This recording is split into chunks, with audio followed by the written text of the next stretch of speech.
കുഴപ്പമില്ല, നമുക്ക് തുടങ്ങാം. ഹായ് പ്രിയമുള്ള സുഹൃത്തുക്കളെ, പലരും ചോദിക്കാറുണ്ട്, നിങ്ങൾ എന്തിനാണ് ഇസ്ലാമിനെ മാത്രം വിമർശിക്കുന്നത്? ഇസ്ലാം മാത്രം നിങ്ങളുടെ കാഴ്ചപ്പാടിൽ തെറ്റും, മറ്റെല്ലാ മതങ്ങളും നിങ്ങളുടെ കാഴ്ചപ്പാടിൽ ശരിയുമാണോ എന്ന് ചോദിക്കാറുണ്ട്. അല്ല, ഒരിക്കലും അല്ല. അങ്ങനത്തെ ഒരു അഭിപ്രായം എനിക്കുമില്ല, ആ മതത്തിൽ വിശ്വസിക്കുന്ന ആളുകൾക്ക് പോലുമില്ല. പിന്നെ എന്തുകൊണ്ട്? അതാണ് ചോദ്യം. ഞാന് എൻ്റെ ജീവിതത്തിന്റെ ലക്ഷ്യമായിട്ട് ഈ മതവിമർശനത്തെ തിരഞ്ഞെടുത്തതൊന്നുമല്ല. ഈ മതവിമർശനവുമായി ജീവിതത്തിലുടനീളം മുന്നോട്ട് പോകാമെന്നും ഞാൻ തീരുമാനിച്ചിട്ടില്ല. എൻ്റെ ലക്ഷ്യത്തിൽപ്പെട്ട ഒരു മാർഗമേ ആയിരുന്നില്ല അത്. ഈ മതവിമർശന രംഗത്തേക്ക്, ഈ യുക്തിവാദ മേഖലയിലേക്ക് ചില അസഹിഷ്ണുത മാത്രം വച്ചു പുലർത്തുന്ന മുസ്ലിം സുഹൃത്തുക്കൾ എന്നെ വലിച്ചെഴച്ചു കൊണ്ടുവന്നതാണ്. അല്ലാതെ ഒരു മതവിഭാഗത്തിന് മാത്രം പ്രഹരമേൽപ്പിക്കണമെന്നൊന്നും, ഒരു മതവിഭാഗത്തെ വെറുപ്പിച്ച് മുന്നോട്ട് പോകണമെന്നതൊന്നും എൻ്റെ അജണ്ടയിലേ ഉള്ള കാര്യമായിരുന്നില്ല. മതം ഉപേക്ഷിച്ചു എന്നത് നേരാണ്. ആ രൂപത്തിൽ തന്നെ മുന്നോട്ട് പോകാനായിരുന്നു താല്പര്യവും. ഒരിക്കലും ആരെയും വിമർശിക്കേണ്ട കാര്യമുണ്ടായിരുന്നില്ല. ഒരു മതവിഭാഗത്തിന്റെയും വിശ്വാസങ്ങൾക്കോ ആചാരങ്ങൾക്കോ അനുഷ്ഠാനങ്ങൾക്കോ അവരുടെ സങ്കല്പങ്ങൾക്കോ ഒന്നും ഒരു രൂപത്തിലും കോട്ടമേൽപ്പിക്കേണ്ടുന്ന ഒരു കാര്യവും ഉണ്ടായിരുന്നില്ല. അങ്ങനെ തന്നെ മുന്നോട്ട് പോകാമായിരുന്നു. പക്ഷേ എന്താ സംഭവിച്ചത് എന്ന് പലപ്പോഴായിട്ട് ഞാൻ പറഞ്ഞിട്ടുണ്ട്, നിങ്ങൾക്കും അറിയാം. നമ്മള് ജനാധിപത്യ രാജ്യത്താണ് ജീവിക്കുന്നത്. ഓരോ വിശ്വാസികൾക്കും, ഓരോ വിശ്വാസമില്ലാത്ത ആളുകൾക്കും അതിനനുസരിച്ചിട്ട് തന്നെ മുന്നോട്ട് പോകാൻ സ്വാതന്ത്ര്യമുള്ള ഈ രാജ്യത്ത് കുറച്ച് മുസ്ലിം സുഹൃത്തുക്കൾക്ക് മാത്രം, കുറച്ച് വിവരദോഷികൾക്ക് മാത്രം അസഹിഷ്ണുതയുണ്ടായി. ഉച്ചി മുതൽ ഉള്ളം കാലുവരെ ലിംഗവുമായി നടക്കുന്ന ലൈംഗിക രോഗികളാകുന്ന കുറച്ചു മലരുകൾ അനാവശ്യങ്ങൾ എന്നെ പറഞ്ഞു. ഞാൻ മതം വിട്ടു, ശരി, ഞാൻ എൻ്റെ പാട്ടിന് പോയി, ഒരു ടെക്സ്റ്റൈൽസ് ഇട്ടും യൂസ്ഡ് വണ്ടികളൊക്കെ വിറ്റും ഞാൻ എൻ്റെതായിട്ടുള്ള ഒരു മേഖലയിൽ ചുരുങ്ങി, ഞാൻ ഒതുങ്ങി അങ്ങ് ജീവിച്ചു പോയി. അതിനിടയിൽ ആക്സിഡന്റ് പറ്റുന്ന, ആ വളരെ ബുദ്ധിമുട്ടില് മരിച്ചതും മരണത്തെ പ്രതീക്ഷിച്ച് കിടക്കുന്നവരും ഒക്കെ ആയിട്ടുള്ള ആളുകളുടെ ബോഡിയിൽ എൻ്റെ തല വെട്ടി ഒട്ടിച്ച്, ഇത്ര ദിവസക്കകം നീ ചാവും, നിന്നെ ഞങ്ങൾ കൊല്ലുമെന്ന് പറഞ്ഞ് റെഡ് മാർക്കിട്ട് ഓരോ ദിവസവും ഒരു 13 ദിവസം 20 ദിവസം ഒക്കെ ഡേറ്റ് ഇട്ട്, ഇന്ന ദിവസം നീ മരിക്കും, ഇന്ന ദിവസം നിന്നെ ഞങ്ങൾ കൊല്ലുമെന്ന് പറഞ്ഞ് മാനസികമായി ടോർച്ചർ ചെയ്യുന്നതിന്റെ മാക്സിമം ചെയ്തു. എന്നിട്ടും ഞാൻ പിടിച്ചു നിന്നു. എന്നെ കൊണ്ട് പറ്റുന്ന രൂപത്തിൽ സോഷ്യൽ മീഡിയയിൽ മാത്രം, ഫേസ്ബുക്കിലൊക്കെ എന്തെങ്കിലും എഴുതുകയോ മറ്റോ ഒക്കെ ചെയ്ത് അങ്ങനെ പോയിക്കൊണ്ടിരുന്നു. അതിനിടയിൽ ഞാൻ ബാങ്കിനെ പറ്റിച്ചു. ബാങ്കിനെ ഒരാൾക്ക് പറ്റിക്കാൻ പറ്റുമോ? എന്തോ എനിക്കറിയില്ല. നമ്മളൊരു ഗോൾഡ് പണയം വെക്കണമെങ്കിൽ പോലും അതിന്റെ 3 ഇരട്ടി പണം അതിനുണ്ടെങ്കിൽ മാത്രമേ 1% പൈസ നമുക്കൊരു തരൂ. ഞാനെന്താ മുങ്ങിപ്പോയോ എവിടെങ്കിലും? ആരെയും പറ്റിച്ചിട്ടില്ല, ആരെയും വെട്ടിച്ചിട്ടില്ല, ആരെയും തട്ടിപ്പും കാണിച്ചിട്ടില്ല, ആരുടെയും കയ്യിൽ നിന്നൊന്നും വാങ്ങിയിട്ട് കൊടുക്കാതെയും ഇരുന്നിട്ടില്ല. അങ്ങനെ കള്ളപ്പുള്ളിയായിട്ടൊന്നും നടന്നിട്ടില്ല. എന്നെ പറ്റിച്ചിട്ടുള്ളതല്ലാതെ, ഞാൻ പറ്റിക്കപ്പെട്ടിട്ടുള്ളതല്ലാതെ ഞാൻ ആരെയും പറ്റിച്ചിട്ടില്ല. സാമ്പത്തികമായിട്ടൊരു ചൂഷണവും ഞാൻ ചെയ്തിട്ടില്ല. അങ്ങനെ ഞാൻ എൻ്റെതായിട്ടുള്ള ഒരു മേഖലയിൽ ചുരുങ്ങി ഒതുങ്ങിപ്പോകാൻ ആഗ്രഹിച്ചു. ഒടുവില് ഒരു ടെക്സ്റ്റൈൽസ് ഇട്ടപ്പോ കാപ്പാട് പള്ളിയില്, പള്ളിയില് ജുമുഅയ്ക്ക് കുത്തുബ നടത്തുന്ന ഇമാമ് ജനങ്ങളെ ബോധവൽക്കരണം ചെയ്യാണ്. അവിടെ കടയിൽ നിന്ന് സാധനമൊന്നും വാങ്ങരുത്, അവൾ ഇസ്ലാമിന്റെ ശത്രുവാണ്. മദ്രസകളിലൂടെ കുഞ്ഞുങ്ങളോട് പറയുന്നു, അവൾ ഇസ്ലാമിന്റെ ശത്രുവാണ്, അവളുമായിട്ട് മിണ്ടരുത്, സഹായിക്കരുത്, സഹകരിക്കരുത്. പബ്ലിക്കായി പലരോടുമൊപ്പം തുണി ഉരിയാൻ പോകുന്ന സ്ത്രീകൾ വരെ എന്നോട് അവജ്ഞയോടുകൂടി കാണുന്നു. അപ്പോ നമ്മുടെ മുസ്ലിം സുഹൃത്തുക്കൾക്ക് അവര് ചെയ്യുന്നത് മേന്മയുള്ള കാര്യമാണ്. അതിനേക്കാൾ മ്ലേച്ഛമായിട്ടൊരു കാര്യമാണ് ഞാൻ ചെയ്യുന്നത്, ഇസ്ലാം മത വിമർശനം. നിനക്ക് നമസ്കരിക്കേണ്ട വല്ല കാര്യമുണ്ടായിരുന്നോ എന്നാ ചോദിച്ചേ. കുട്ടികള് സ്കൂളിൽ വരെ മുസ്ലിം അധ്യാപകരും അമുസ്ലിം അധ്യാപകരും കുഞ്ഞുങ്ങളോട് ചോദിക്കുന്നു, നിന്റെ ഉമ്മയ്ക്ക് നമസ്കരിക്കേണ്ട വല്ല കാര്യവും ഉണ്ടായിരുന്നോ, എന്തിനാണ് വണ്ടൂര് പോയി നമസ്കരിച്ചത്? അതുകൊണ്ടൊന്നും തീർന്നില്ല. നിങ്ങൾ എന്നെ ദ്രോഹിക്കാൻ തുടങ്ങിയത് പരമാവധി എന്റെ കുടുംബാംഗങ്ങളെ, എന്റെ സഹോദരങ്ങളെ, ഒരു തെറ്റും ചെയ്യാത്ത എന്റെ സഹോദരങ്ങളെ വരെ ക്രൂരമായി ശിക്ഷിച്ചു. അവരുടെ കുടുംബ ജീവിതങ്ങളിലൊക്കെ ഞാൻ കാരണം ഒരുപാട് പ്രയാസങ്ങൾ അനുഭവിച്ചു. അവർ ഒരു തെറ്റും ചെയ്യാതെ, ഞാനുമായിട്ട് ഒരു രൂപത്തിലും കോണ്ടാക്ട് പോലും ഇല്ലാതെ ഇരുന്നിട്ട് പോലും പള്ളി മുഖേനയാണെങ്കിലും മഹല്ലുകൾ മുഖേനയാണെങ്കിലും കുടുംബാംഗങ്ങളാണെങ്കിലും നാട്ടുകാരാണെങ്കിലും പരിചയക്കാരാണെങ്കിലും അവരുടെയൊക്കെ വീടുകളില് എന്തെങ്കിലും ആഘോഷങ്ങൾ വന്നാല്, എന്തെങ്കിലും ഒരു കല്യാണം പോലെയൊക്കെയുള്ള മംഗളകർമ്മം വന്നാൽ പോലും എൻ്റെ കുടുംബത്തിലെ പല ആളുകളെയും ഉൾക്കൊള്ളാതെയായി. എൻ്റെ ഒരു സിസ്റ്റർ, അവൾക്ക് സുഖമില്ലാതെ 1-2 വലിയ ബുദ്ധിമുട്ടുകൾ ഉണ്ടായി. അപ്പോൾ ഒരു ചാരിറ്റി ആള് മുഖേന ഒരു വീഡിയോ ഫേസ്ബുക്കിലിട്ടു. അതിന്റെ താഴെ വന്ന കമന്റ് മുഴുവനും ഇവള് ജാമിദയുടെ സഹോദരിയാണ്, ഇവളെ സഹായിക്കരുത് എന്നായിരുന്നു. അവരൊരു തെറ്റും ചെയ്തിട്ടില്ല. എൻ്റെ ഇക്ക ഗൾഫിൽ ജോലി ചെയ്തുകൊണ്ടിരുന്നു. ശമ്പളം കിട്ടിയത് വീട്ടിലൊന്ന് ജാമിയുടെ അക്കൗണ്ടിലേക്ക് ഒന്ന് ഇട്ടുകൊടുക്കാമോ എന്ന് ചോദിച്ചപ്പോ പൈസ വാങ്ങി കയ്യിൽ വെച്ചിട്ട് 3-4 ദിവസം കഴിഞ്ഞപ്പോ അവളുടെ അക്കൗണ്ടിലേക്കാണെങ്കിൽ ഞാൻ ഇടില്ല എന്ന് പറഞ്ഞു. പലയിടത്ത് ജോലിക്ക് കയറിയപ്പോഴും ഈ മുസ്ലിം സുഹൃത്തുക്കള് ജോലി തടസ്സപ്പെടുത്തി. ഒടുവില് ഞാനാണ് മതനിന്ദ നടത്തിയത്. മതനിന്ദയല്ല, അതിനകത്തുള്ള കാര്യം പറഞ്ഞത് നിന്നയാണ്, ശരി. മതനിന്ദ നടത്തിയെന്ന് പറഞ്ഞ് ആരോപിച്ച് ഇക്കായി അവിടെ കൊടുക്കാൻ ശ്രമിച്ചു. ഒടുവിൽ ഒരു സുഹൃത്തിന്റെ സന്മനസ് കാരണം പിടിക്കപ്പെടാതെ എങ്ങനെയെങ്കിലും നാട്ടിലെത്താൻ കഴിഞ്ഞു. അദ്ദേഹം ഒരു തെറ്റും ചെയ്തിട്ടല്ല. അസഹിഷ്ണുതയാണ് ഇവർക്ക്. ഞാനാണ് വിശ്വാസത്തിൽ നിന്നും പുറത്തു വന്നത്. എന്റെ 92 വയസ്സുള്ള ഉമ്മായെ പോലും തിരുവനന്തപുരം ജില്ലയിലെ പാളയം മഹലിൽ നിന്നും പേരുവെട്ടി എന്റെ കൂടെ നിൽക്കുന്നതിന്റെ പേരിൽ, ഇതിന്റെ പേരല്ലേ അസഹിഷ്ണുത? അല്ലേ? ഇതിന്റെ പേരല്ലേ വെറുപ്പ്? അല്ലെങ്കിൽ നിങ്ങൾ അത് പറയണം, അല്ലെന്ന് പറയണം ധൈര്യമായിട്ട്. എന്തുകൊണ്ടാണ് ഞാൻ ഈ മേഖലയിൽ ഖുർആനും ഹദീസും ഇസ്ലാമിലെ കർമ്മശാസ്ത്ര ഗ്രന്ഥങ്ങളും ഖുർആൻ വ്യാഖ്യാന ഗ്രന്ഥങ്ങളും ജനങ്ങളെ പഠിപ്പിക്കുന്ന ഈ രൂപത്തിലുള്ള വിമർശകയായിട്ട് മാറി? അതിന്റെ 100% ഉത്തരവാദിത്വം ഈ അസഹിഷ്ണുതയുള്ള മുസ്ലിം സുഹൃത്തുക്കൾ മാത്രമാണ്. ഇസ്ലാമിന് വലിയ പ്രഹരമാണ് ഞാൻ ഏൽപ്പിക്കുന്നത് എന്ന് എനിക്കറിയാം. എന്നെ ഈ മേഖലയിലേക്ക് നിങ്ങൾ കൊണ്ടുവന്നതാ. മനസ്സിലായോ? ഈ രാജ്യത്ത് വിശ്വസിക്കാനും വിശ്വസിക്കാതിരിക്കാനും ഒക്കെ സ്വാതന്ത്ര്യമുണ്ട്. ഒരാൾക്ക് ഒരു മതം സ്വീകരിക്കാനും അത് നിരാകരിക്കാനും മതം മാറാനും വേണ്ടെന്ന് വെക്കാനും ഒക്കെ സ്വാതന്ത്ര്യമുണ്ട്. ഈ പ്രാഥമികമായ വിവരം നമുക്ക് നമ്മുടെ മദ്രസ തലങ്ങൾ മുതൽ ലഭിക്കേണ്ടതാണ്. നമ്മുടെ വീടുകളിൽ നിന്നും ലഭിക്കേണ്ടതാണ്. നമ്മുടെ പൊതു ഇടങ്ങളിൽ നിന്നും നമുക്ക് ലഭിക്കേണ്ടതാണ് ഈ ഒരു മര്യാദ. ഈ ജനാധിപത്യത്തിന്റെ മാധുര്യം നമ്മൾ അറിയേണ്ടതാണ്. ഞാൻ എൻ്റെ പാട്ടിന് പോയി. ഒടുവില് ഒരുപാട് അനാവശ്യങ്ങൾ പറഞ്ഞ് പ്രചരിപ്പിച്ച് ഞാൻ ഇസ്ലാമിനെ തകർക്കാൻ ശ്രമിക്കുന്നു. ഒടുവിൽ എന്താണ്? പാകിസ്ഥാനികൾ വരെ എനിക്കെതിരെ വീഡിയോ ചെയ്യാൻ തുടങ്ങി ഹിന്ദിയില്. ഒരുത്തൻ കുവൈറ്റിൽ ഇരുന്നിട്ട് ജാമിദയുടെ വീട്ടിലെ കുക്കറിൽ ഞാൻ ബോംബ് വെക്കുമെന്ന് പബ്ലിക്കായിട്ട് പറയുക. ജാമിദയുടെ മക്കള് യാത്ര ചെയ്യുന്ന വണ്ടിയിലെ ബോംബ് വെക്കുമെന്ന് അയാൾ പറയാ. അയാൾക്ക് അത്രയും ധൈര്യമുണ്ട്, അവരത് ചെയ്യും, എനിക്കറിയാം. പിന്നെ ഞാൻ എന്ത് ചെയ്യണം? നനഞ്ഞിറങ്ങി കഴുത്തോളം മുങ്ങിയാൽ പിന്നെ കുളിരില്ല.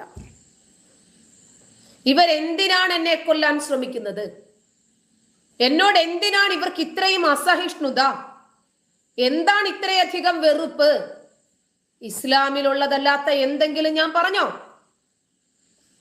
ഈ ഇസ്ലാമിലുള്ള വസ്തുതകൾ പറയുമ്പോ നിങ്ങൾ ഇത്രയും ഇങ്ങനെ കൊരച്ച് ചാടുന്നെങ്കിൽ, കൊല്ലാൻ നിങ്ങൾ തയ്യാറെടുക്കുന്നെങ്കിൽ, ഇസ്ലാമിൽ ഇല്ലാത്തത് എന്തെങ്കിലും ഞാൻ വച്ചുകൂട്ടി പറഞ്ഞതായിരുന്നെങ്കിൽ നിങ്ങൾ എന്ത് സമീപനം സ്വീകരിക്കുമായിരുന്നു?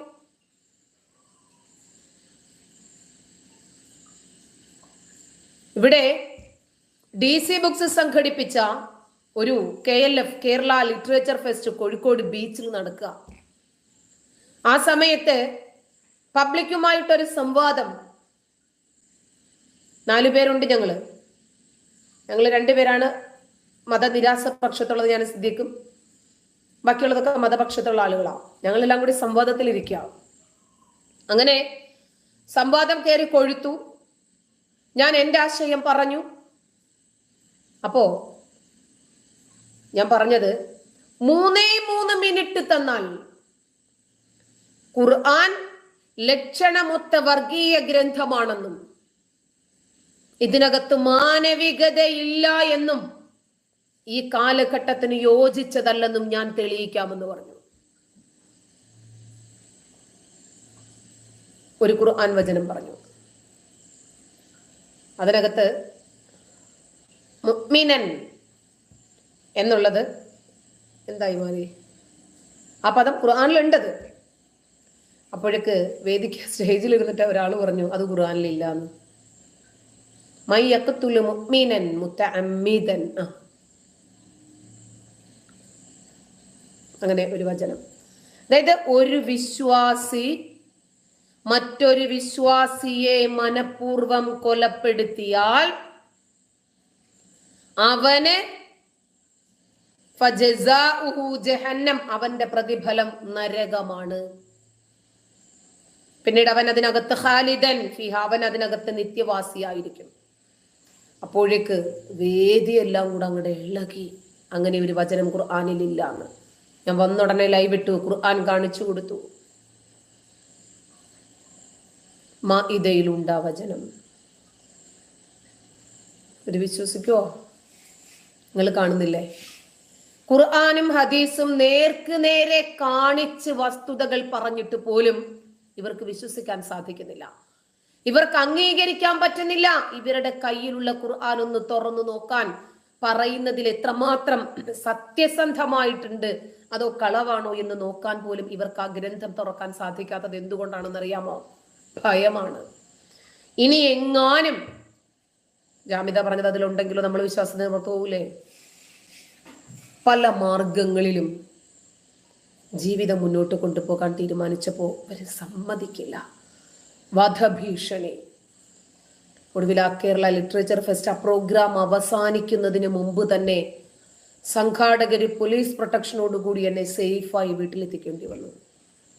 ഈ കേരളത്തിലാണത്.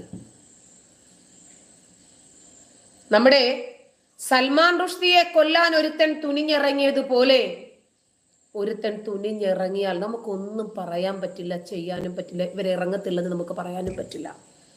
കാരണം ഇവരുടെ അപ്രോച്ച് അതുപോലെയാ. മനസ്സിലായോ?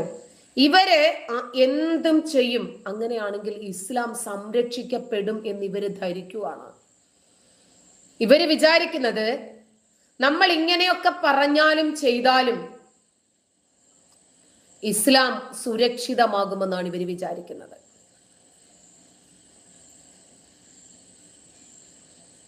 റഊഫ് എവിടെ കണ്ടാലും എറിഞ്ഞോടിക്കണോ? ഇങ്ങോട്ട് പോരെ, ഇങ്ങോട്ട് പോരെ.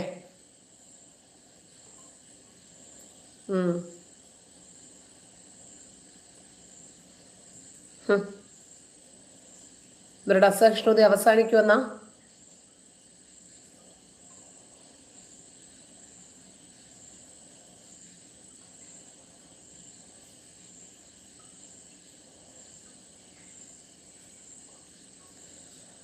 സായിസൺ, നിന്റെ തന്തയ്ക്ക് സ്ത്രീധനം കിട്ടിയതല്ലേ തിരുവനന്തപുരം?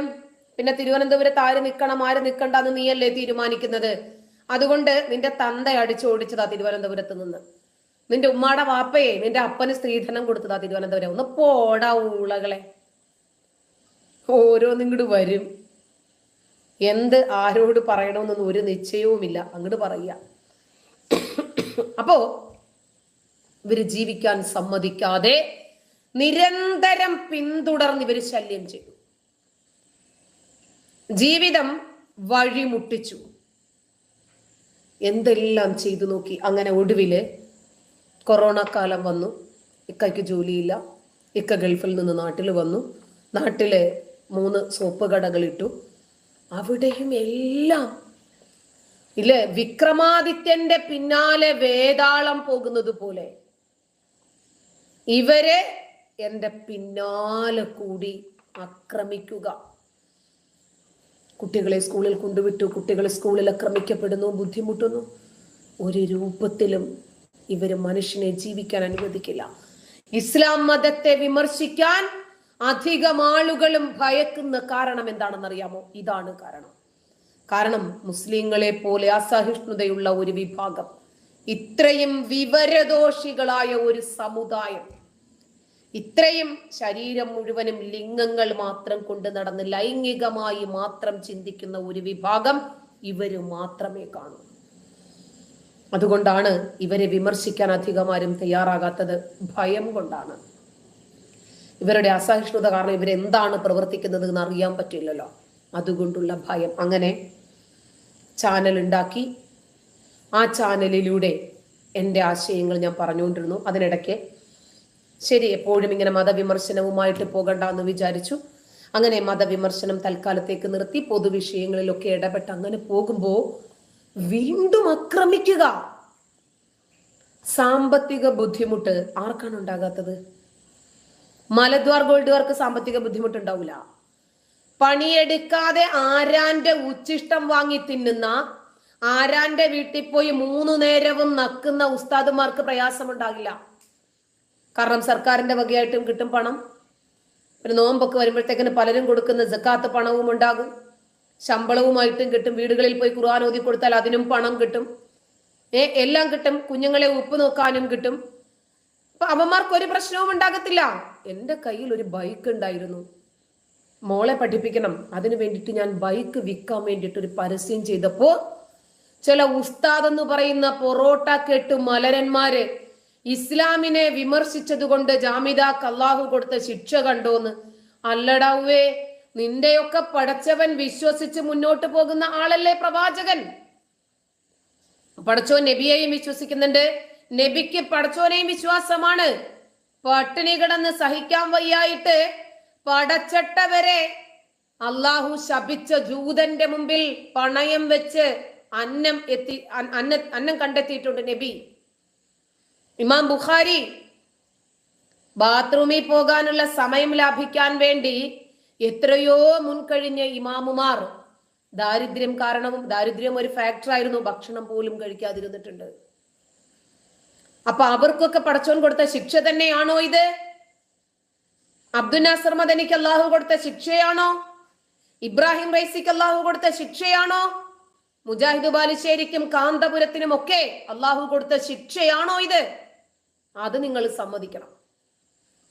എന്നിട്ട് ഈ മലരൻ ഉണ്ടല്ലോ, ഈ ഉസ്താദു മലരൻ, ഇവൻ അടുത്ത ദിവസം അവന്റെ ഫേസ്ബുക്കിൽ ഒരു പോസ്റ്റ് ഇട്ടേക്ക, ഇവരെ സഹായിക്കണം ചികിത്സയ്ക്ക്. എന്തിന്?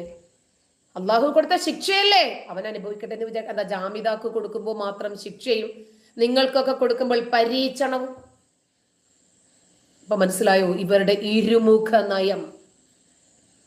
വീണ്ടും ഇസ്ലാമിനെ വിമർശിക്കാൻ ഞാൻ നിർബന്ധിതയായി. ഉസ്താദുമാരുടെ കളിക്കഥകൾ, അവരുടെ വഷളൻ പ്രഭാഷണങ്ങൾ തരേണ്ട കാര്യമൊന്നുമില്ല, ഇഷ്ടംപോലെ എൻ്റെ ഗാലറിയിൽ തന്നെ കിടപ്പുണ്ട്. എടുത്ത് എനിക്കവരെ വീണ്ടും രൂക്ഷമായ ഭാഷയിൽ വിമർശിക്കേണ്ടി വന്നു. ഇപ്പോ എല്ലാ ദിവസവും ഖുർആനും ഹദീസും കർമ്മശാസ്ത്ര ഗ്രന്ഥങ്ങളും പഠിപ്പിക്കുന്ന ലൈവുകളിൽ ഞാൻ ഇടം പിടിക്കാൻ കാരണവും നിങ്ങളുടെ ദ്രോഹം കാരണമാണ്. അല്ലാതെ ഈ മതത്തെ സംബന്ധിച്ച് ഇത്രയും ആക്രമിക്കണമെന്ന് എനിക്ക് യാതൊരു നിർബന്ധവുമില്ല. ഇന്നും പലരും പറഞ്ഞു ഇത് വല്ലാത്ത അക്രമമാണ് നിങ്ങൾ ചെയ്യുന്നത് എന്ന്. അക്രമമല്ല, ഇതൊരു സേവനമാണ്. ഒരു സാമൂഹ്യ സേവനമാണിത്. കാരണം എന്നറിയാമോ? ഖുർആനും ഹദീസും ജനങ്ങൾ പഠിക്കണം, പബ്ലിക് മനസ്സിലാക്കണം. അതുകൊണ്ടാണ് ഒരു വാശിയോടെ ഇതിനെ സമീപിക്കാൻ കാരണം. വെറുപ്പില്ല, ആരോടും പ്രതികാരദാഹവുമില്ല. എന്തുകൊണ്ടാണ് കോയാമാർ ഈ രൂപത്തിൽ ചിന്തിക്കുന്നത്? മുറിയന്മാർക്ക് എന്തുകൊണ്ടാണ് പെണ്ണുങ്ങളെ കണ്ടാൽ ഉടനെ ഒന്ന് കുനിഞ്ഞു നിന്ന് തരുമോ എന്ന് ചോദിക്കുന്ന രൂപത്തിൽ ചാറ്റ് ബോക്സ് നിറഞ്ഞു കിടക്കുകയാണ്? എന്തുകൊണ്ടാണ് എന്ന് ജനങ്ങൾ അറിയണ്ടേ? അതുകൊണ്ടാണ് അവരെ പഠിപ്പിക്കാൻ തീരുമാനിച്ചത്. ഇപ്പോ ഇങ്ങനെ ഒരു ലൈവ് ഇടാൻ കാരണം എന്തായിരുന്നാലും ഇങ്ങനെ ഒരു മതവിഭാഗത്തെ കൂടുതൽ ബുദ്ധിമുട്ടിപ്പിക്കണ്ട എന്ന് വിചാരിച്ചു. അതുകൊണ്ട് ഫൈസൽ, നിന്നെ ഉണ്ടാക്കിയവനുണ്ടോന്ന്? എന്തിനാടാ നിന്റെ പിതൃത്വം ഏറ്റെടുക്കാനാ? ആണാ? എന്റെ അപ്പച്ചി ഈ ടൈപ്പൊന്നും എടുക്കത്തില്ലടാ. എന്താ, നിന്നെ ഉണ്ടാക്കിയവൻ ചത്തുപോയോ? അതോ ഏവനാണെന്ന് നിന്റെ ഉമ്മക്ക് അറിയില്ലേ ഉണ്ടാക്കിയവൻ ആരാണെന്ന്? നിന്റെ ഉമ്മയോട് ചോദിക്കടാ തെണ്ടി, ആരാണ് നിന്റെ തന്തയെന്ന്. നിന്നെ ഉണ്ടാക്കിയവനെ നോക്കിക്കൊണ്ട് കിടക്കുക ആണാ? വേറെ ഒരുത്തൻ ഉക്രു എന്തുവാടാ? അതല്ലടാ, അപ്പൊ ഉസ്താദുമാര് മൊത്തം വ്യഭിചാരികളാണെന്ന് നീ സമ്മതിച്ചോ? ഉസ്താദുമാര് മൊത്തം പോക്കാണെന്ന് നീ സമ്മതിച്ചോടാ? ഇപ്പൊ മനസ്സിലായില്ലേ? അതാണ് നിന്റെയൊക്കെ സ്വഭാവങ്ങൾ. ഉസ്താദുമാരുടെ ശരിയായ സ്വഭാവം നിനക്ക് തന്നെ അറിയൂ. അത് തന്നെ പറഞ്ഞു കൊടുക്ക്. നീ ഗ്രോ. അതെ, ഉസ്താദുമാർക്ക് ഇപ്പൊ പെണ്ണുങ്ങളെ വേണ്ട, കൊച്ചു പയ്യന്മാരെ മതി. കാരണം ഇവിടെ പ്രാക്ടീസ് നേടിയാലേ ഇവർക്ക് പരലോകത്ത് പോകുമ്പോഴേ അട്ടിച്ച് പൊളിച്ച് ജീവിക്കാൻ പറ്റൂ. കാരണം അവിടെയും കിട്ടുന്നത് ബാലന്മാരാണ്. നിങ്ങള് ഡ്രഗ്, എന്താടാ നിന്റെ ഉമ്മ ഡ്രഗ് അടിച്ചിട്ടാണ് നിന്നെ ഉണ്ടാക്കിയെന്നോ? അതോ നിന്റെ വാപ്പ ഡ്രഗ് അടിച്ചിട്ടാണ് നിന്നെ ഉണ്ടാക്കിയതെന്നോ? എന്നോട് ഇവിടെ വന്നിട്ട് ഇതൊക്കെ പബ്ലിക്കായിട്ട് പറഞ്ഞിട്ട് വല്ല കാര്യമുണ്ടോടാ?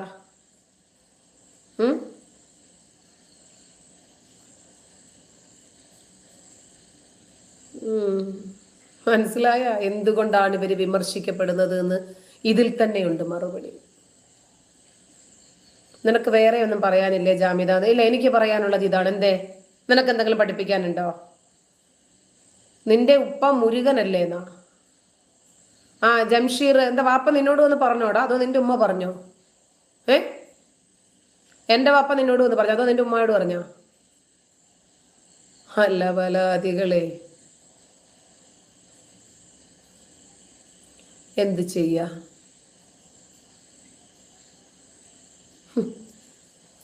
ഇവന്മാരുടെയൊക്കെ രീതികളുണ്ടല്ലോ. ഇത് മദ്രസ പ്രോഡക്റ്റുകളാ. മദ്രസകളിൽ നിന്ന് പഠിക്കുന്ന സംസ്കാരം വെച്ചിട്ട് ഇവരിൽ നിന്നും ഇതിൽ കൂടുതൽ ഒന്നും പ്രതീക്ഷിക്കാനില്ല. ജോൺ വന്ന് പറയുന്നുണ്ട്, മുറിയണ്ടി പന്നികളെ വിളിക്കുന്നുണ്ട്. അപ്പൊ വിളി കേൾക്കടാ, പൊടാ. മറ്റുള്ളവർക്കും കൂടി ചീത്ത കേൾപ്പിക്കാൻ വേണ്ടിയിട്ട് ഓരോന്ന് ഇറങ്ങിത്തിരിക്കും. അപ്പോ ഞാന് ഇസ്ലാമിൽ ഇല്ലാത്തതൊന്നും പറഞ്ഞിട്ടില്ല. ഖുർആനിലോ ഹദീസിലോ ഇസ്ലാമിക പ്രഭാഷകർ പറയാത്തതോ ഇസ്ലാമിക ഗ്രന്ഥങ്ങളിൽ ഇല്ലാത്തതോ ആയ ഒരു വസ്തുതയും ഞാൻ സമൂഹത്തോട് പറഞ്ഞിട്ടില്ല. ഞാൻ പറഞ്ഞതെല്ലാം ഇപ്പോഴും സമൂഹ മാധ്യമങ്ങളിൽ കൃത്യമായി കിടപ്പുണ്ട്. അതുകൊണ്ട് ഞാൻ ഒരു വണ്ടി വിൽക്കാൻ ശ്രമിച്ചപ്പോൾ അനാവശ്യമായിട്ടുള്ള വിമർശനങ്ങൾ അതെടുത്ത് എത്രയെത്ര ഉസ്താദുമാരാണ് വീഡിയോ ചെയ്തത്. അതിലൊരു ഉസ്താദ് മാത്രം മര്യാദയ്ക്ക് ഒരു വീഡിയോ ചെയ്തിട്ടുണ്ട്. അദ്ദേഹം ചോദിച്ചു, അല്ല നിങ്ങൾ എന്തിനാണ് ജാമിദായെ ഇത്രമാത്രം വിമർശിക്കാനിരിക്കുന്നത്? സാമ്പത്തിക ബുദ്ധിമുട്ടുണ്ട്, നമുക്ക് വണ്ടി ഉണ്ടെങ്കിൽ നമ്മൾ വിൽക്കില്ലേ? നമുക്ക് വസ്തുക്കൾ ഉണ്ടെങ്കിൽ നമ്മൾ വിൽക്കില്ലേ? നമ്മൾ സ്വർണം ഉണ്ടെങ്കിൽ വിൽക്കില്ലേ? അതുപോലെ ഒരാള് വണ്ടി വിൽക്കാൻ ശ്രമിച്ചപ്പോൾ ഇങ്ങനെ നിങ്ങളങ്ങ് പറയാനുണ്ടോ? നിന്റെ ഒന്നും വീടുകളിൽ പ്രയാസങ്ങളൊന്നും ഉണ്ടാകാറില്ലേ? നീയൊന്നും കയ്യിലുള്ളതൊന്നും വിൽക്കാൻ ശ്രമിക്കാറില്ലേ? ഒന്ന് ഇട്ടിട്ട് പോടാ ഉസ്താദുമാരെ മലരുകളെ എന്നൊക്കെ പറഞ്ഞിട്ട് ഒരു ഉസ്താദ് വന്നിട്ട് നല്ല കൊടുക്കൽ കൊടുക്കണം. അപ്പൊ ഞാൻ വിചാരിച്ചു, ഈ വിഭാഗത്തിലും പറയാൻ ആർജവമുള്ളവരും തലച്ചോറ് കൊണ്ട് ചിന്തിക്കുന്നവരും വളരെ കുറച്ചാണെങ്കിലും ഉണ്ട് എന്നെനിക്ക് മനസ്സിലായി. അപ്പോ ഇത് ചെറിയ ഒരു ഉദാഹരണം മാത്രമാണ്. ഈ മുസ്ലിങ്ങൾക്ക് ഒരാളോട് വെറുപ്പ് തോന്നിയാൽ, ഒരാളോട് ദേഷ്യം തോന്നിയാൽ അവരെ നശിപ്പിക്കാൻ, അവരെ ഇല്ലാതാക്കാൻ ഏതറ്റം വരെ പോകാനും ഇവർക്ക് മടിയുണ്ടാകില്ല. കാരണം ഇവരുടെ രീതി ഇതാണ്. ഒരാളെ ഇല്ലാതാക്കണം, ഒരാളോട് വെറുപ്പാണ്, ആ വെറുപ്പ് ഏതു മേഖലയിലൂടെയും ഇവർ പ്രകടിപ്പിക്കും. നമ്മളെ കാണുമ്പോഴേക്കൊക്കെ ഇവരുടെ ഒരു ദേഷ്യമുണ്ടല്ലോ, ഓടി വന്നിട്ട് അടിച്ചു കൊല്ലാനുള്ള കലിയോടെയാണ് ഇവർ ഓടി അടുക്കുന്നത്. പക്ഷേ നല്ലൊരു വിഭാഗം ആളുകളുണ്ട്. ആളുകൾ എന്നെ കാണുമ്പോൾ പറയാറുണ്ട്, നമുക്കറിയാം എന്തുകൊണ്ടാണ് നിങ്ങൾ ഇങ്ങനെ ഇസ്ലാമിനെ വിമർശിക്കുന്നത്. അതിനൊക്കെ കാരണം ഇസ്ലാമിലെ തന്നെ ചില ക്യാൻസറുകളാണ്, ചില പുഴുക്കുത്തുകളാണ്. അവരെ നിങ്ങൾ മുസ്ലിങ്ങളുടെ വിഭാഗത്തിൽ ഉൾപ്പെടുത്തരുത്. അവര് നിങ്ങളെ പ്രകോപിപ്പിക്കുന്നു. വീണ്ടും വീണ്ടും കൂടുതൽ കാര്യങ്ങൾ ഇസ്ലാമിനെ സംബന്ധിച്ച് സമൂഹത്തിൽ പഠിപ്പിക്കാൻ നിങ്ങൾ നിർബന്ധിതയാകുന്നു. കുറച്ച് പേർക്കെങ്കിലും കാര്യം തിരിയുന്നുണ്ട്. അതിന് കാര്യത്തിലേക്ക് വരാം. ഇങ്ങനെ ഒരു ലൈവ് വരാനുള്ള കാരണം, ഞാൻ പുതിയൊരു ചാനൽ തുടങ്ങുന്നുണ്ട്. അതായത് കേരള ടുഡേ എന്നാണ് ചാനലിന്റെ പേര്. അതിന്റെ ലിങ്ക് ഞാൻ ഇതിന്റെ കമന്റ് ബോക്സിൽ ഇടുന്നുണ്ട്, പിൻ ചെയ്തിട്ട്. അപ്പൊ അതിനകത്ത് പുതിയ പുതിയ വിഷയങ്ങൾ, ദേശീയ അന്തർദേശീയ വാർത്തകൾ, അതുപോലെ ഇന്റർവ്യൂകൾ, പിന്നെ സംവാദങ്ങൾ, പ്രധാനമായിട്ടും സംവാദങ്ങൾ. കാരണം സമൂഹത്തിൽ പല വിഷയങ്ങളും അറിയണം. സംവാദങ്ങൾ, നമ്മുടെ വിവരങ്ങൾ അപ്ഡേറ്റ് ചെയ്യപ്പെടണം. അങ്ങനെ എല്ലാവർക്കും രാഷ്ട്രീയമില്ലാതെ, മതമില്ലാതെ, ഒരു വിഭാഗീയതയും ഒരു മുൻധാരണകളും ഇല്ലാതെ കാര്യങ്ങൾ ചർച്ച ചെയ്യാനും, അതുപോലെ നമുക്ക് അതുമായിട്ടൊക്കെ മുന്നോട്ട് പോകാൻ എല്ലാ തരത്തിലുള്ള സംവിധാനങ്ങളും ആ ചാനൽ സംവിധാനം ചെയ്യുന്നുണ്ട്. ഒരുപാട് സംരംഭങ്ങൾ മുന്നിൽ കണ്ടിട്ടാണ് അങ്ങനെ ഒരു സംവിധാനം ഉണ്ടാക്കുന്നത്. പിന്നെ ആ ചാനലിൽ ആർക്ക് വേണമെങ്കിലും പങ്കുചേരാൻ പറ്റും. രാജ്യസ്നേഹികളായിരിക്കണം എന്നൊരൊറ്റ നിബന്ധന അതിനകത്തുണ്ട്. ഈ രാജ്യത്തെ തകർക്കാൻ ശ്രമിക്കുന്ന ആളുകളുമായിട്ട് നമ്മൾ പാർട്ട്ണർഷിപ്പ് ചെയ്യില്ല, അവരുമായിട്ട് ഒത്തുപോകാൻ തയ്യാറാകില്ല. അതല്ലാത്ത ആളുകളുടെ സഹകരണം നമുക്ക് അനിവാര്യമാണ്. അതായത് ഈ രാജ്യത്തിന്റെ ബഹുസ്വരതയെ തകർത്ത് അവിടെ ഒരു മതരാഷ്ട്രം സ്ഥാപിക്കാൻ ശ്രമിക്കുന്ന, പാകിസ്ഥാനെ ജയ് വിളിക്കുന്ന ആളുകളെ നമുക്ക് വേണ്ട. അതല്ലാതെ ഇന്ത്യ മഹാരാജ്യത്തിന്റെ ബഹുസ്വരതയെയും ഈ രാജ്യത്തിന്റെ സുസ്ഥിരതയെയും ഉറപ്പുവരുത്തുന്ന രൂപത്തിലുള്ള പ്രവർത്തനങ്ങളുമായി മുന്നോട്ട് പോകാൻ താല്പര്യമുള്ള ആളുകളെ മാത്രമേ അതിനകത്ത് ക്ഷണിക്കുന്നുള്ളൂ. അപ്പോൾ അതിന് വേണ്ടിയിട്ട് ഒരു നമ്പറുണ്ട്. ആ നമ്പറിൽ നിങ്ങൾക്ക് അതിനകത്ത് ബന്ധപ്പെടാവുന്നതാണ്. ആർക്കെങ്കിലും എന്തെങ്കിലും സംശയങ്ങളോ അങ്ങനെ എന്തെങ്കിലും ഉണ്ടെങ്കിൽ നിങ്ങൾക്ക് ആ നമ്പറിൽ ബന്ധപ്പെടാം. നിങ്ങൾക്കും അതിൻ്റെ ഭാഗമാകാൻ ഒരു ചാൻസ് ഉണ്ട്. 9961471470. അതും കൂടി പറയാം. 9961471470. 99 61 47 14 70. 99 61 47 14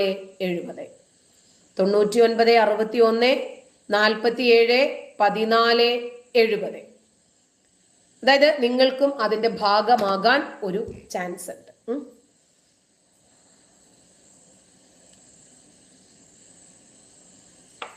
അജ്മൽ, നിങ്ങളുടെ ലൈവ് കുറെ ആയി കാണുന്നു, എന്താ നിങ്ങളുടെ ആശയം? ഇത്രയും ലൈവ് കണ്ടിട്ടും എന്റെ ആശയം എന്താണ് എന്ന് മനസ്സിലായിട്ടില്ലെങ്കിൽ ദയവ് ചെയ്ത് അജ്മൽ മുഹമ്മദ് ഇതിനകത്തേക്ക് വലിഞ്ഞു കയറി വരരുത്. ഇറങ്ങിപ്പോടാ. ഇത്രയും കാര്യങ്ങൾ വ്യക്തമായിട്ട് പണഞ്ഞിട്ടു അങ്ങേർക്ക് മാത്രം അങ്ങോട്ട് മണച്ചിലായില്ല എന്ന്. ഇറങ്ങിപ്പോടാ. നിന്നെയൊക്കെ ആരാ ഇവിടെ വിളിച്ചത്? കാര്യങ്ങൾ പറഞ്ഞിട്ട് മനസ്സിലാകാതിരുന്നിട്ടേ താങ്കളുടെ ആശ്രയമോ? മലയാളം എഴുതി പഠിച്ചിട്ട് വാടാ. മുഹമ്മദ് അൽബാസം മലയാളം പോലും എഴുതാനറിയില്ല. സുബൈർ ഒന്ന് പോടീന്ന്.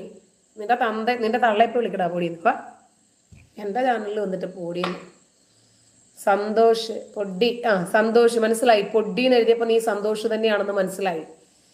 എടാ, മുറിയൻ എവിടെ പോയാലും അവന്റെ രീതി എന്താണെന്ന് അതിനകത്ത് വ്യക്തമായിരിക്കും, അതിലുണ്ടാകും. നിൽക്കട്ടെ. അപ്പോ ഇസ്ലാമിനെ വിമർശിക്കാൻ കാരണം അതിനകത്തെ ഒരു വിഭാഗം പുഴുക്കുത്തുകളാണ്. എല്ലാ മുസ്ലിങ്ങളും അത്തരത്തിലുള്ള ആളുകളല്ല. അവരൊക്കെ ശീലിച്ചു പാലിച്ചു പോകുന്ന ആശയങ്ങളുമായി മുന്നോട്ട് പോകാൻ ആഗ്രഹിക്കുന്ന ആളുകളാണ്. അവർക്ക് എങ്ങനെയാണ്? ഈ മതഗ്രന്ഥങ്ങളിലൂടെ പഠിച്ചതല്ല അവർ മതം. അവരുടെ ഉപ്പാപ്പമാര് അവർ മദ്രസകളിൽ പഠിച്ചത്, അവരവരുടെ കുടുംബങ്ങളിൽ കാണുന്നത്, അവരവരുടെ സൊസൈറ്റിയുമായിട്ട് ഇടപെടുമ്പോൾ അവർക്ക് കിട്ടുന്ന ചില ആശയങ്ങൾ, അതുമൊക്കെയായിട്ട് മുന്നോട്ട് പോകാൻ താല്പര്യമുള്ള ആളുകളാണ് അവരൊക്കെ. അതല്ലാതെ ഈ ലോകം മുഴുവനും നശിപ്പിച്ചത് മൊത്തം മുസ്ലിങ്ങളുടെ കൈക്കീഴിലാക്കണം, കാൽക്കീഴിലാക്കണം, ഇസ്ലാമിക ലോകം മാത്രമേ ഭൂമിയിൽ പാടുള്ളൂ, മുസ്ലിങ്ങൾ മാത്രം ജീവിച്ചാൽ മതി എന്ന ആശയമൊന്നും ഉള്ള ആളുകളല്ല മുഴുവൻ മുസ്ലിങ്ങളും. അതെനിക്കും അറിയാം. ഇതെന്താണ് സഫറിൻ? ഒന്നും മിണ്ടാതിരിക്കുമെന്ന് എന്റെ ലൈവിൽ കയറി വന്നിട്ട് എന്നോട് മിണ്ടാതിരിക്കാനോ? ഇറങ്ങിപ്പോടി പെണ്ണേ കൃഷിയിടങ്ങളെ, നിന്നെയൊക്കെ ആരടി ഇവിടെ വിളിച്ചത്? ഇറങ്ങിപ്പോടി. സൽമാൻ റഷീദ് ഒന്ന് ചത്തൂടേന്നോ? അതിനെക്കാട്ടി നല്ലത് നിനക്കങ്ങ് ചാവുന്നതല്ലടാ, ഭൂമിക്കും ഭാരമായി സ്വന്തം സമുദായത്തിനും തലവേദനയായി. എന്താടാ ഇങ്ങനെ ജീവിക്കുന്നത്? അലക്സാണ്ടറിനോട് ആരാടാ പറഞ്ഞ എന്നെ കാണാന്? ഏതെങ്കിലും കൃഷിയിടം പാവിരിച്ച് കിടക്കണുണ്ടാവും, പോയി കാണണ്ട, പോടാ. സന്തോഷം കുറെ ആയല്ലോ, പൂടേ പൂടേ എന്ന് വിളിക്കുന്നു. ആദ്യം പോയി മലയാളം എഴുതി പഠിക്കടാ, പോടാ. അഷ്റഫ് അലി, നിന്റെ തന്ത ഇപ്പൊ വിളിയടാ, പോ. കുറച്ച് തന്തയ്ക്ക് വിളി കേൾപ്പിച്ച് കഴിയുമ്പോ കുറച്ച് സമാധാനം കരക. നിന്നെയൊക്കെ സജി, എന്താടാ നിന്റെ തന്ത പട്ടിയാണെന്നോ? ആ സാരല്ലടാ, പട്ടിക്കും കുട്ടിയുണ്ടാകും. മുസ്ലിം ആണെങ്കിൽ കുഴപ്പമൊന്നുമില്ല, മുറിയനല്ലേ. ഉൽപ്പലാക്ഷരം തന്നെ ആയിരിക്കും. ഈ പോട്ടി എന്നുള്ള അക്ഷരം കണ്ടപ്പോ മനസ്സിലായി.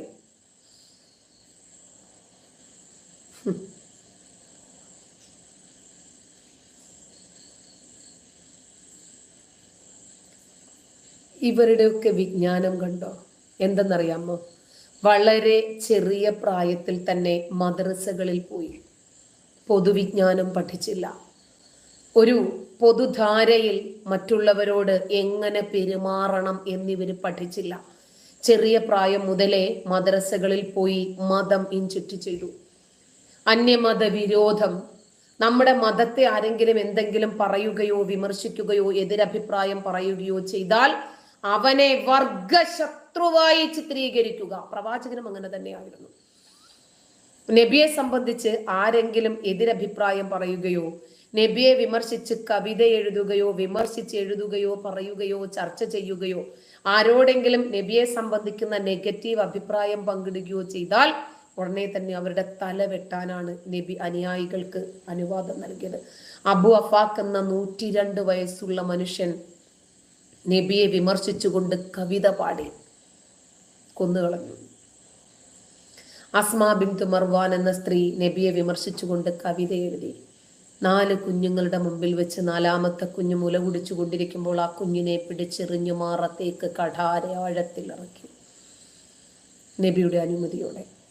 വിമർശനങ്ങളെ എല്ലാ കാലത്തും അസഹിഷ്ണുതയോടുകൂടി മാത്രം കണ്ടിരുന്ന ഈ വിഭാഗം കാരണമാണ് ഞാൻ ഈ മതവിമർശന രംഗത്ത് ഇത്രയധികം വാശിയോടെ ഉറച്ചു നിൽക്കാൻ കാരണം. അതുകൊണ്ട് നല്ലവരായിട്ടുള്ള വിശ്വാസികൾക്ക് വിഷമമുണ്ടാകും, ക്ഷമിക്കുക. നന്ദി.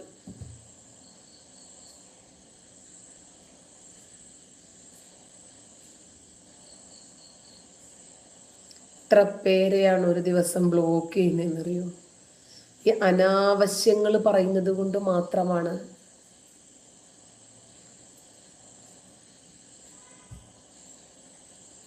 അനാവശ്യങ്ങൾ പറയുമ്പോൾ എന്ത് ചെയ്യുക? കുറേ ലൈംഗികപരമായിട്ട് സംസാരിക്കുക, വൈകൃതങ്ങൾ സംസാരിക്കുക. ഞാൻ ഫസ്റ്റ് ടൈമാണ് ഈ live. Christina Mathew, thank you, welcome. Live തീർന്നപ്പോഴാണല്ലോ വന്നത്, ഫസ്റ്റ് ടൈമാണെന്ന് പറഞ്ഞിട്ട്.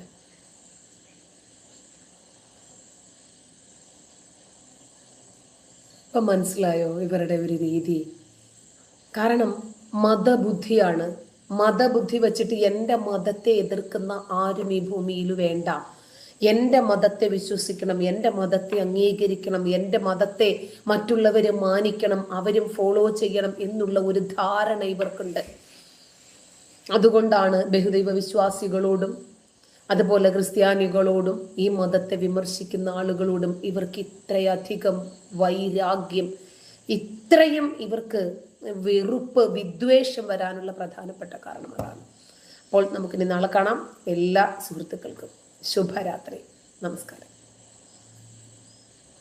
മുഹമ്മദ് റിയാസ്, എന്നാടാ ഉമ്മ പൊലയാടിയാണ് നിന്നെ ഉണ്ടാക്കിയെന്നാ? നിന്റെ സംസാരത്തിലുണ്ടത് മനസ്സിലാവുന്നുണ്ട്.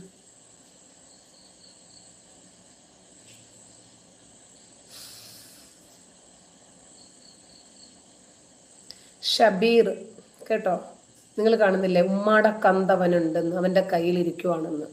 എങ്ങനെയുണ്ട്? എന്താ ഇവരോടൊക്കെ സംസാരിക്കുക? സ്വന്തം ഉമ്മയെ കുറിച്ചിട്ട് അവൻ പറയുന്ന കാര്യങ്ങളാണിത്.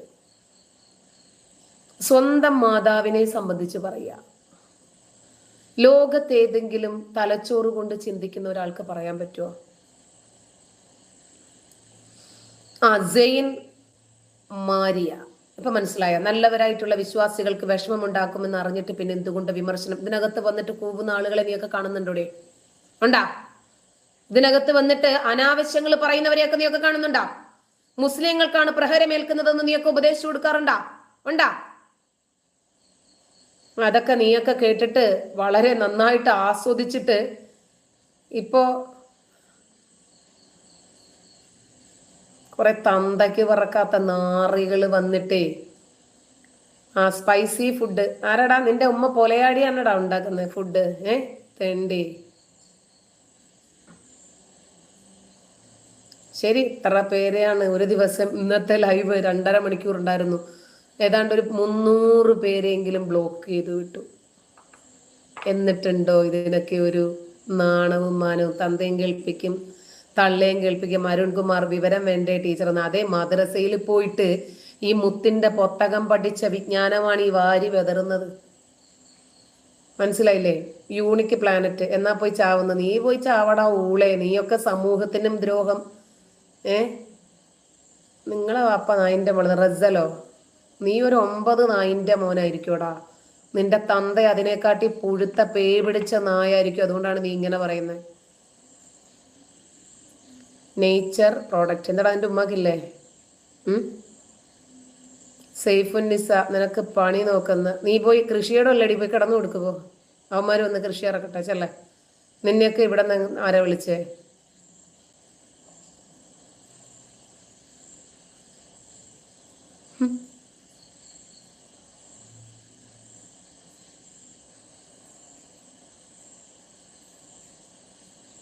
ഓരോന്നിങ്ങ് വരും.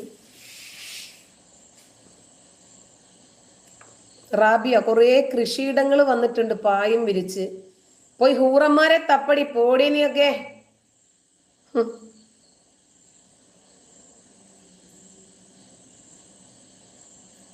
അതാണ് ആന്റണി ജോണി. വൃത്തികേടുകൾ ചെയ്യാനുള്ള മറയാണ് മതം പറയാനും. ഈ വൃത്തികേടുകൾ പറഞ്ഞ്, ഈ ലൈംഗികതകൾ പറഞ്ഞ് ഇവരുടെ സെക്ഷുവൽ ഫ്രസ്ട്രേഷൻസ് ഇറക്കി വെക്കാനുള്ള മറയാണ് മതം. ഇതേ ഉസ്താദുമാര് ഒരിക്കലും മദ്രസകളിലൂടെ പള്ളികളിലൂടെ മുസ്ലിം സമുദായത്തെ സാംസ്കാരികമായി ഉയർത്താൻ ശ്രമിക്കാറില്ല. അവന്മാരെ കുഞ്ഞുങ്ങളെ കണ്ടാൽ ഉടനെ പിടിച്ചു കിടത്താൻ നിൽക്കുന്നവന്മാർ. പിന്നെ അവന്മാരെന്തോ സംസ്കാരം പറയാനാ? നന്ദി.